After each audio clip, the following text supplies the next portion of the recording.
আল্লাহ মাফ করে দাও, কিন্তু জানি তুমি আমাকে মাফ করবে না। আল্লাহ তুমি আমাকে মাফ করে দাও, কিন্তু জানি তুমি আমাকে মাফ করবে না। ইবনে সিরিন বলছেন, পরকার কথাটা বলিও না, বারে বারে আল্লাহকে বলো, আল্লাহ তুমি মাফ করে দাও, আল্লাহ তুমি মাফ করে দাও। বান্দার কাজ হলো পাপ করা, আল্লাহর কাজ হলো মাফ করা। লিয়াসাকা বাইতাকা, যত দূর পারো বাড়ির ভেতরেই থাকো।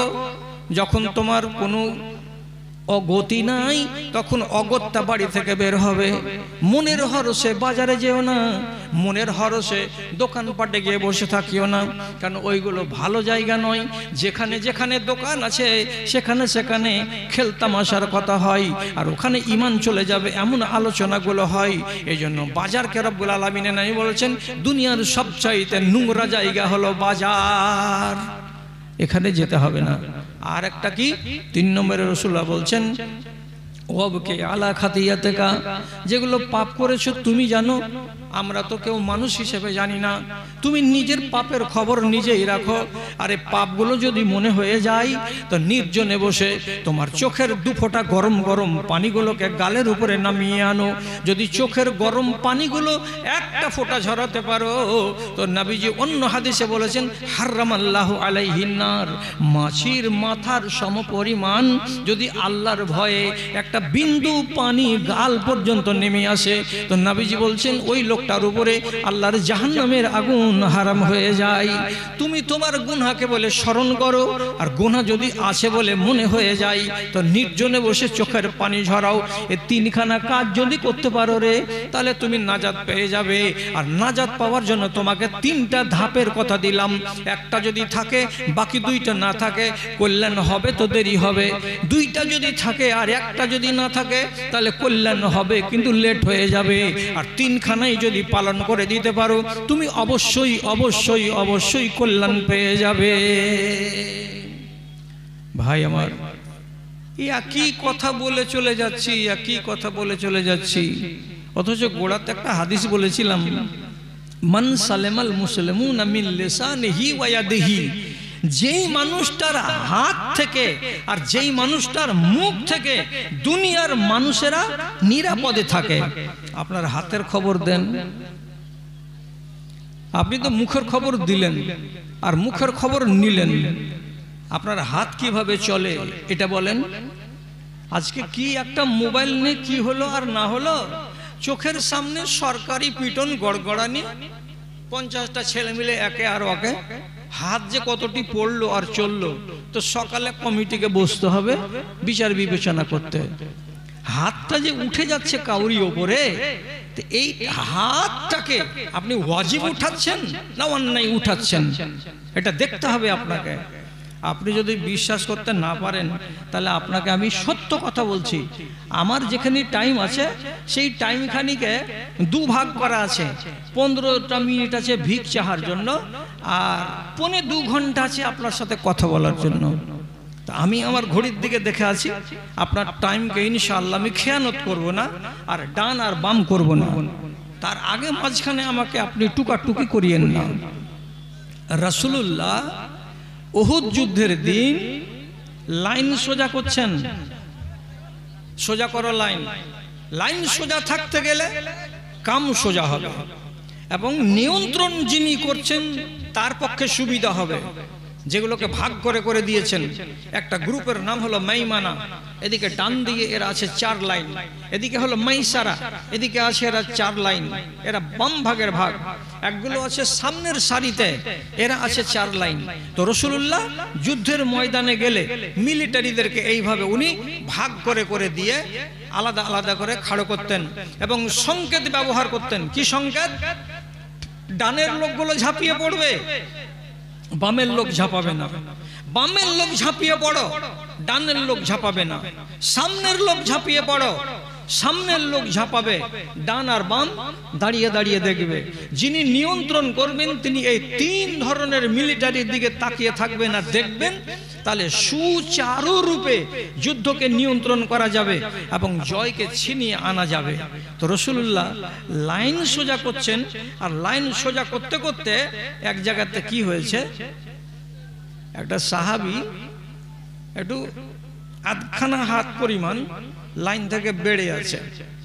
তো লাইন থেকে যখন খানিকটা বাড়া আগে, তো রাসূলুল্লাহ সোজা করতে গেলে হাতে ছিল একটা ছড়ি, এই যে লাঠি, এই লাঠিটা দিয়েই ইশারা করছেন আর সোজা করছেন, ইশারা করছেন আর সোজা করছেন। এই সোজা করতে করতে ওই লোকটাকে যখন দেখা যাচ্ছে লাইন থেকে খানিকটা আগে বেড়ে আছে, ওর কাছে গিয়ে তখন করলেন কি, ওই লাঠি খানটাকে দিয়ে এই ভুঁটির কাছে এভাবে ধরে একটু করে এমনি করে গুঁতো দিয়ে দিলেন, আর দেওয়ার পরে ঠেলে দিলেন, দেওয়ার পরে ইশারা করে বলছেন পিছনে হও, পিছনে হও। তো লাঠি যখন এখানে গুঁতো দেওয়া গেল, তো খানিকটা ব্যথা লাগলো, নিশ্চয়ই লাগলো ব্যথা। এই যে রাসূলুল্লাহর লাঠি থেকে লোকটা আঘাত পেল, তো যুদ্ধের পর একদিন ফুরসাত সময়ে রাসূলুল্লাহর সামনে এসে বলছেন, আউজাতানি ইয়া রাসূলুল্লাহ, আল্লাহ পাকের রাসূল, আপনি তো আমার ব্যথা করে দিয়েছেন কোখাতে। উহুদের যুদ্ধের দিন লাইন সোজা করার কালে আমি একটু বেড়ে গেছিলাম লাইন থেকে, আপনি মুখে আমাকে বলে আর হাত দিয়ে যদি আমাকে সরিয়ে দিতেন সেটাও হয়ে যেত, কিন্তু আপনি হাত দিয়ে আমাকে সরাননি। আপনার হাতে যে লাঠিটা ছিল সে লাঠি দিয়ে আপনি গুঁতো মেরেছিলেন, আরে গুঁতো মারাতে আমার বড় কষ্ট হয়েছে, আমি কিন্তু এখনো কষ্টটা অনুভব করি। সাহাবীর নাম ওক্কাস বিন মেহসান। যখন রাসূলুল্লাহর মুখের এই কথাটা শুনলেন, তখন হাসি মুখে বলছেন, ইস্তাকিদ মিন্নি ইয়া ওক্কাসা, এই ওক্কাসা, আমি তোমাকে আঘাত করেছি, তুমি আমাকে আঘাত করো। আমি তোমাকে যত জোরে গুঁতো মেরেছি তত জোরে তুমি আমাকে গুঁতো মারো। আমি কোনো দেনা দুনিয়াতে রেখে যাব না। এটা যদি অন্যায় হয়ে থাকে তাহলে অন্যায়টাকে আমি শোধ করে নেব দুনিয়াতে, যাতে তুমি আমার বাদী না হতে পারো কিয়ামতের দিন। এই জন্য প্রিয় নবী জানাবে মুহাম্মাদুর রাসূলুল্লাহ সাফ ভাষাতে বলছেন, তুমি আমার কাছ থেকে বদলা নিয়ে নাও। আল্লাহু আকবার। রাহমাতুল লিল আলামিন তিনি বলছেন যে আমার কাছ থেকে তুমি বদলা নিয়ে নাও, আমি বদলা দিয়ে দিতে রাজি আছি। সাহাবী চক্কর খেলে গেল একটা, দিয়ে বদলা নেওয়ার জন্য লাঠি হাতে করে তৈয়ার। সব সাহাবী ডানে আর বামে বড় বড় চোখ করে দেখছে আর বলছে, ওরে সুবহানাল্লাহ, আরে কোন কাজ করতে যাচ্ছ খেপা, কি করছো তুমি? রাসূলুল্লাহর শরীরে আঘাত করে তুমি বদলা নিবা? হ্যাঁ? আর খুবাইব রাদিয়াল্লাহু তাআলা আনহুকে আবু সুফিয়ান বলেছিল মক্কাতে যখন শুলিতে চড়াই খুবাইবকে, তখন তিরস্কার করার জন্য বলেছিল যে খুবাইব, তুমি যদি আজকে বাড়িতে হতে আর তোমার জায়গায় যদি নবী মুহাম্মদকে শুলিতে চড়া হতো তো কেমন তোমাকে ভালো লাগতো? তুমি বেঁচে যেতে আর তোমাদের নবী শুলিতে চড়ে যেত। খুবাইব সেদিন বলেছিল, কি বললে তুমি? আমার জায়গাতে রাসূলুল্লাহ শুলিতে চড়বেন আর আমি বেঁচে যাব আর আমার বাল বাচ্চার সামনে আমি আনন্দিত হয়ে থাকব? খবরদার, এমন কথা বলো না। যদি রাসূলুল্লাহর পায়ে একটা কাঁটা লাগে আর তার বিনিময়ে যদি আমাকে আমার জীবন দিয়ে দিতে হয়, আমার জীবন দিয়ে যদি রাসূলের পায়ের কাঁটাকে আমি আটকাতে পারি, আমি খুবাইব বলছি আমার জীবনটাকে আমি দান করে দেব, কিন্তু রাসূলুল্লাহর পায়ে একটা কাঁটা লাগতে দেব না। এতটা রাসূলুল্লাহকে আমি ভালোবাসি। একজন সাহাবী এত ভালোবাসতেন, তো তুমি কেমন সাহাবীর সাহাবী যে রাসূলুল্লাহ একদিন তোমাকে লাইন সোজা করতে গিয়ে বুকে তোমার কোখাতে আঘাত এনেছিল? এটা তো যুক্তি ছিল, এটা তো তাৎপর্যের বিচারে করা হয়েছে, তবে অন্যায় তো করা হয়নি। তাহলে কেন তুমি রাসূলের কাছে বদলা নেবে? লোকের এতগুলো ইঙ্গিত সত্ত্বেও ওক্কাস বিন মেহসান বলছেন, তোমাদের কারো কথা শুনবো না, কারো কথা শুনবো না, বদলা নেওয়ার স্থির করেছি, বদলা নিয়েই ছাড়বো। এইবার রাসূলকে বলছে, আল্লাহ রাসূল, যখন আমার গায়ে আপনার লাঠি আঘাত লাগে তখন আমার গায়ে কাপড় ছিল না, আমি তো খালি গায়ে ছিলাম ওই অংশটা আমার, আর আপনার শরীরে এত লম্বা জুব্বা। আল্লামা আলবানী হাদিসটাকে হাসান বলেছেন। কেউ 7-5 ভাবিয়েন, অত কাঁচা কথা বলে ঝুটা কথা বলে পালাবো না এখান থেকে। তো আমার গায়ে তখন কাপড় নেই আর আপনার গায়ে কাপড়, তো আমি এভাবে কেমন করে বদলাটা নিব? তো রাসূলুল্লাহ বলছেন ঠিক আছে, যদি তোমার গায়ে তখন কাপড় না থেকে থাকে তা আমিও আমার গা থেকে কাপড়টা সরিয়ে দিচ্ছি। রাহমাতুল্লিল আলামিন এমনি করে কোখা পর্যন্ত কাপড়টাকে তুলে দিলেন। আর যেমনি কোখা পর্যন্ত তুলে দেওয়া, লোকেরা সবাই মনে মনে ভাবছে একটা গুঁতো মেরে দেবে রাসূলুল্লাহর কোখাই আর দিয়ে বদলাটা চুকিয়ে নেবে। সবাই হা করে দৃশ্য দেখছে। আর যখনই আল্লাহ পাকের রাসূল কোখাটাকে উদাম করে দিয়ে তার সামনে ধরলেন, সাথে সাথে ওক্কাসা বিন মেহসান রাসূলুল্লাহর কোমরের কাছে খালি জায়গাটাতে চট করে গিয়ে একটা চুমু দিয়ে দিলেন। আর চুমু দেওয়ার পরে নিজের হাতে কাপড়টাকে এমনি করে নামিয়ে দিলেন। দেওয়ার পরে বলছেন আল্লাহ পাকের রাসূল বদলা নেওয়া হয়ে গেছে, আর বদলা নিতে বাকি নাই। রাসূলুল্লাহ বলছেন এটা কোন কথা হলো? তুমি এভাবে আঘাত মারতে চাইলে আর তুমি এখানে পিঠে চুমা খেলে আর খাওয়ার পরে জামাকে নামিয়ে দিলে আর দেওয়ার পরে বলছো যে যা আমার করার ছিল করা হয়ে গেছে, আমি আমার বদলা চুকিয়ে নিয়েছি। তো এটা কেমন বদলা হলো? তখন সাহাবী বলছেন ইন্নী উরিদু আন ইয়ামুসা জালাদি বে জালাদেকা জিলদি বে জিলদেকা, আমি চাইছি আমার চামড়াটা আপনার গায়ের চামড়ার সাথে একবার লাগুক।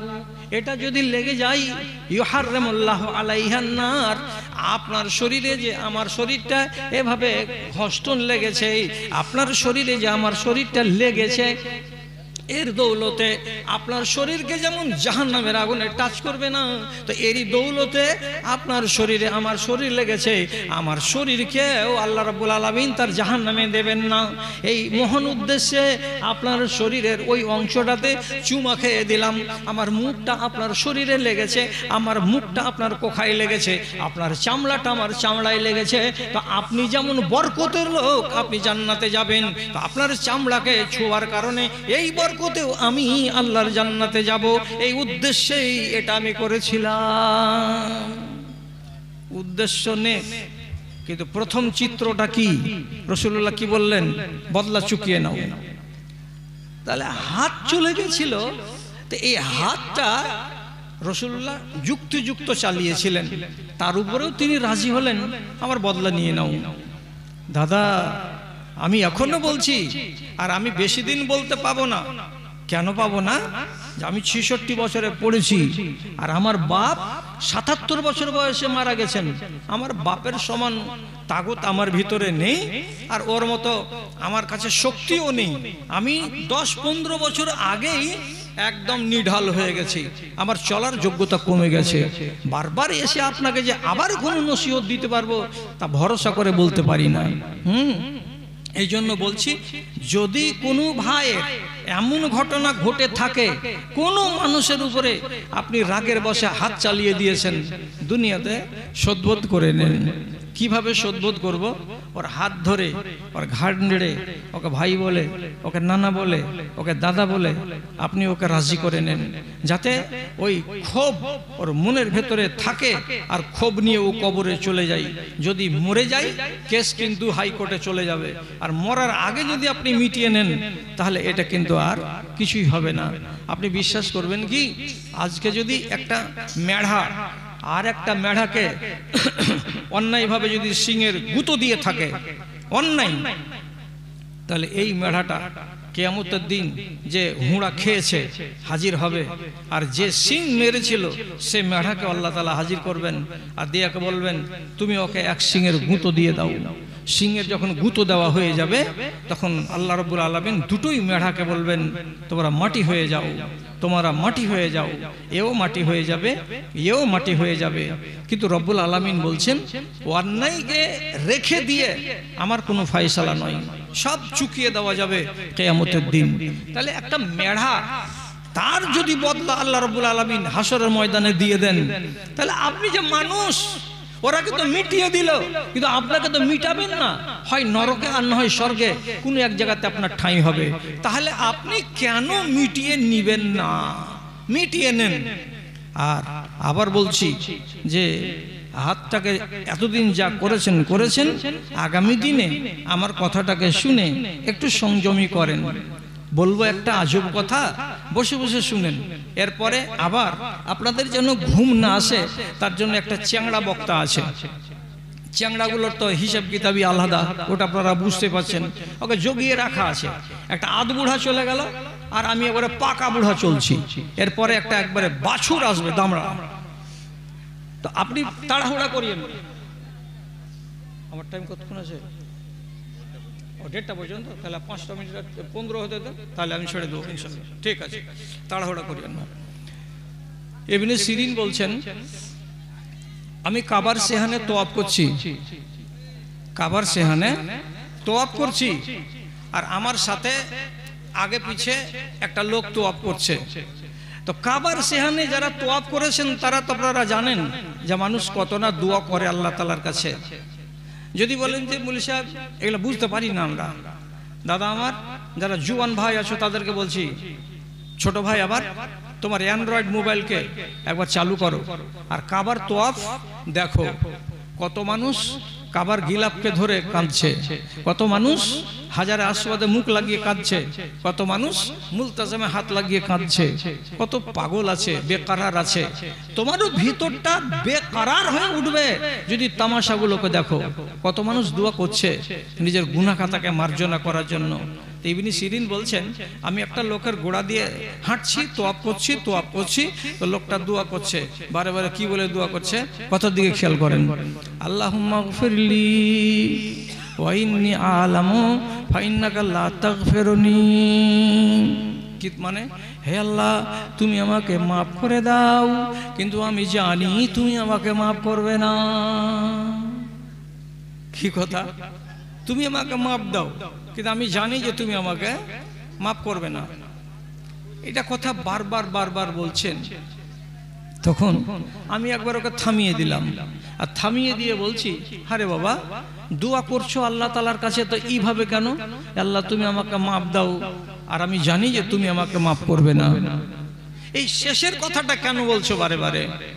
তখন বেচারি চোখের পানি আরো ঝরিয়ে হাউমাউ করে কেঁদে বলছে, বাবারে আমি যেটা পাপ করেছি পাপটা ছোটখাটো পাপ নয়, এই জন্য আমার হৃদয়টা বলছে আল্লাহ তাআলা আমাকে মাফ করবেন কিনা, এই জন্য কথা বলছি এইরকম করে, আল্লাহ তুমি আমাকে মাফ দাও। আবার বলছি আল্লাহ তুমি আমাকে হয়তো মাফ দিবে না। কি করেছো তুমি, কি করেছো তুমি?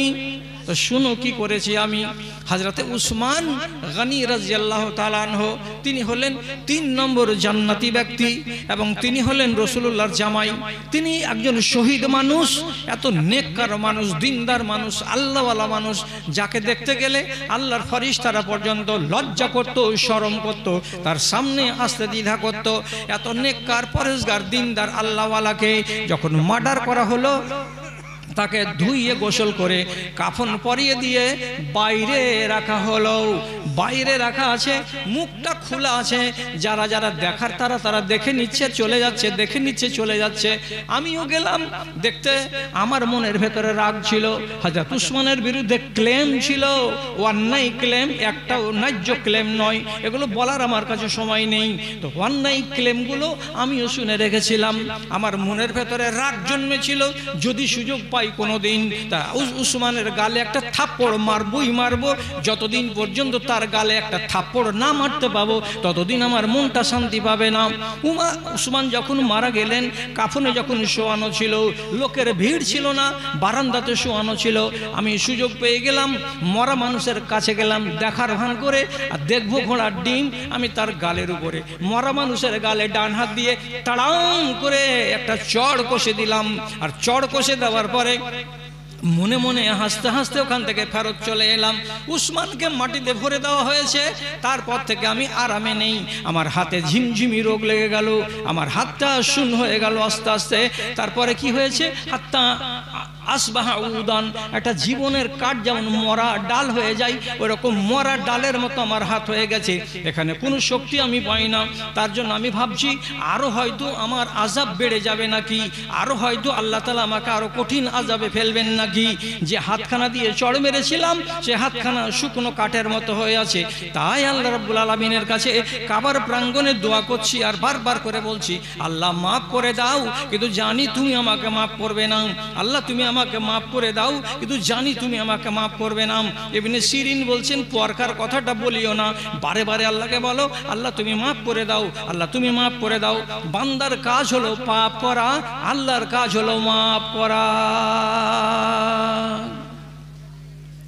হাতকে অনিয়ম ব্যবহার করেছিল, খেসারত কত বড় দিতে হলো, খেসারত দিতে হলো অনেক লম্বা।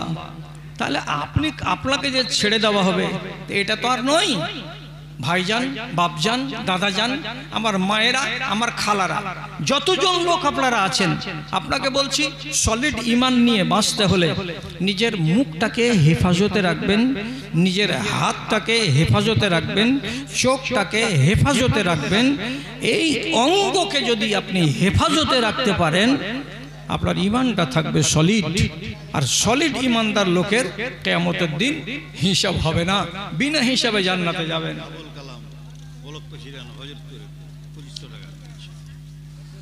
আবুল কালাম ব্লক প্রেসিডেন্ট হযরতপুরের 2500 টাকা। আমি কইছি মেয়ে ছেলের পক্ষ থেকে 40,100, এটি নাকি? আচ্ছা আচ্ছা, আলহামদুলিল্লাহ, 40,100 টাকা। আর এটি এসেছে এটাও মেয়ে ছেলের পক্ষ থেকে 32,850 টাকা। আলহামদুলিল্লাহ। তাহলে মা বোনদের কাছ থেকে 2 প্যাকেটে এসেছে, বেশ দুটাতে 32-এর উপরে করে 65,000 64,000 টাকা। আর এ ভাই ইনি দিয়েছেন এখানে 2500 টাকা। তো উনি এখন কি পদে আছেন? এ ভাই তো পদে থাকা মানুষ 2500 টাকা দিয়েছেন, একটু কম লাগছে শুনতে, কম হয়ে গেছে অবশ্যই। আচ্ছা, পরের বক্তাটাকে কি আওয়াজ দেওয়া গেছে, ওকে আনতে গেছে? আগে পাঠান, মানে বক্তারা ফের সিং রায়। হ্যাঁ, আমি সিং রায় না, আমি যে লেবাসে আছি, যেমনি ডাকলো একদম রুস্তম বদনা ফেলে দিয়ে হাঁটলো, কোনো কথা নাই।